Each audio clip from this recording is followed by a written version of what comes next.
Fantatro ve ny fiovan'ny rafi-pianarana manomboka amin'ny volana Oktobra? Tena tsy fantatro mihitsy amin'ny mbola tsy kely. Mbola tsy fantatro. Mbola tsy fantatro. Tena tsy fantatra ny loatra eto. Mbola tsy fantatro. Tena mbola tsy fantatro sam'izao.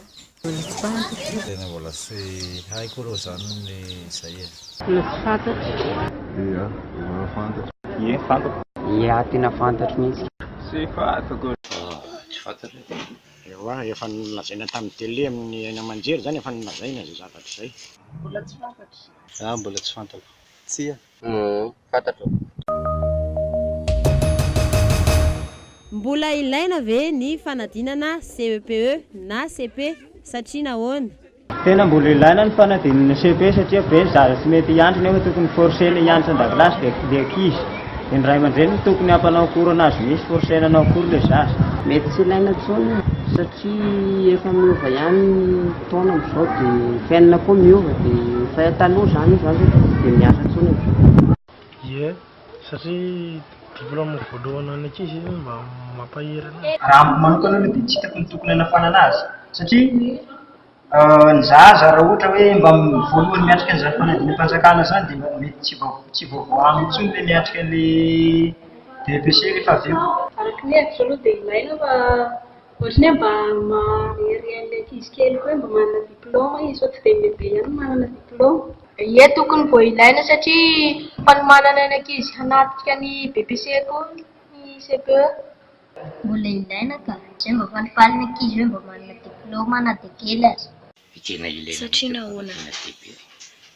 Satria io zany mba ohatrany hoe tanjona voalohany eo amin'ny ankizy majinika tonga amin'ny fetra kilasy fitimy dia mba hoe manala fanadinana ary hatramin'izay ny etan'ny zavatra zany misy inona indray moa no hanafoanana anazy io le jejojejo ihany io mavoatika.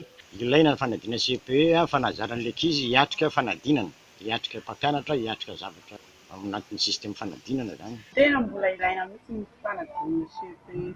Diplôma voalohany ho an'ny zaza. Mbola ilaina satria eny ahitana ny voana ankizy nandritra ny 5 taona nianarana. Ampy ho an'ny zanatsika ve ny sekoly fahadimy dia mijanona mianatra? Tena tsy ampy aloha satria ny fianarana tsy vita foana na dia falebiarana mbola tokony hianatra foana. Tsy mety satria mbola tsy ampy fiainana izany fianarana amin'ny taona fahadimy dia efa mijanona izany. Tsy mety, mbola tsy ampy hiainana izay. Tena tsy ampy zany fa aleo mba matody hatrany ambonimbony ihany izy zany.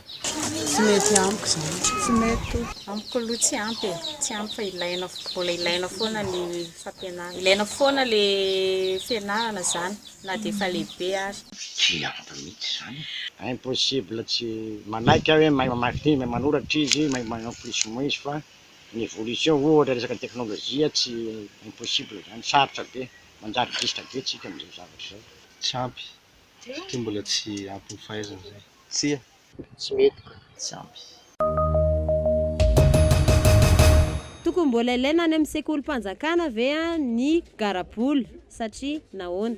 Tena mety satria amin'ny fanjakana zany mba tsy misy fandadiam-bola e. Ia, tokony ampidirana satria tsy maharaka ny ray aman-dreny dia any tokony ampidirana. Ilaina satria izay ny fototra. Tena ilaina satria ny fiainan'ilay mpasarika izao dia tena ilaina izy.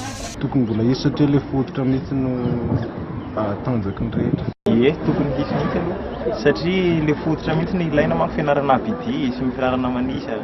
Ia, tokony hisy satria ao ny fanazarana azy ary ny famolana azy ho tia sy handeha ampianarana.